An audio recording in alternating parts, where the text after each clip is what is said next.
One of the more common discussion points around kettlebell execution has seemingly been, hey, why would I choose to do a vertical or a dead clean versus a swing clean?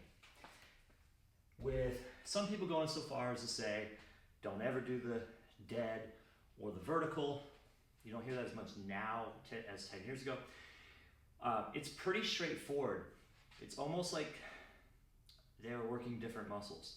So what I mean there, slightly different muscles. The percentage contribution of which part of your legs and hips is doing what changes based on how you bend your legs. All right, so in a traditional kettlebell clean, boom, very hingy, drive up, very posterior chain.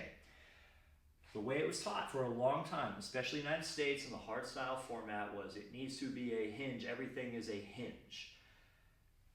And if you go vertical and you do it from a hinge, it's like a really aggressive bend and snap that if you yoink this thing up, hoist it fast with it's like a fast deadlift, doesn't make a ton of sense. And so it makes more sense to bend the legs a little bit more and jump like a squat because the bell path is up, so the hips should go up. And people's knee-jerk reaction is to say, well, no, everything with the kettlebell is supposed to be a hinge. No, that's just what was taught. It doesn't mean it's right. It means that it was some sort of arbitrary standard or form style choice. Clearly, if you're doing a barbell, it's not super duper hippie or posterior entirely. You have to bend the knees.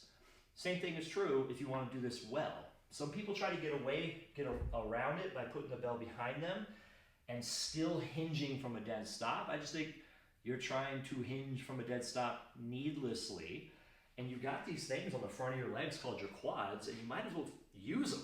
And so when you set up in a vertical, whether it be a dead, so from the ground, or from a hang, it just makes the movement squattier. That doesn't make it wrong. And anyone that says otherwise is just being dogmatic. They'll say, hey, traditional, it's for power, endurance, and you swing it. Well, look, if we're gonna make that silly ass argument, traditionally these things were scale weights. So everyone's using them wrong because you're not even at the farmer's market weighing your goddamn produce. You can use it however the hell you want. The benefit of, or the potential benefit of doing it from a dead stop is I take no advantage of the stretch, shortening rebound from there or from the swing.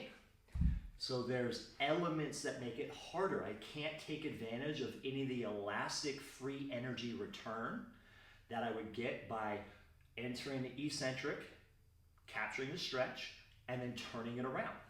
All right, so I don't get those free strength benefits.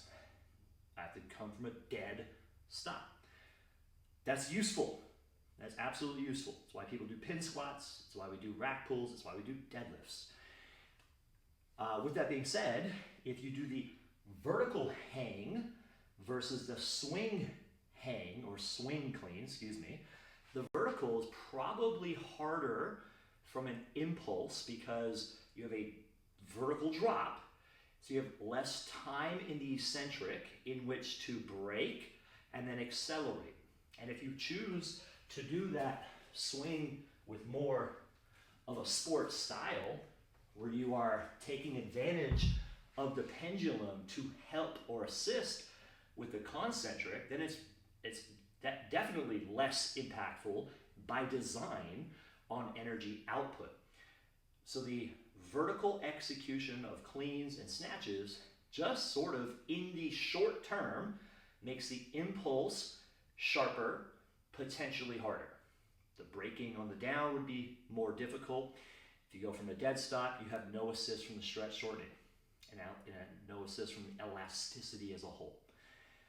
Is one better than the other? No, they just work different muscles. Right? You got people that will do a back squat, a low barbell back squat to here. very posterior driven. Then they'll load the front squat and drive the knees forward. More relative quads, one's more relative backside. Which one's right? They're not. They're just different exercises. You don't have to pick one or the other. Pick the one that supports your goals. That's my discussion on vertical or dead versus swing.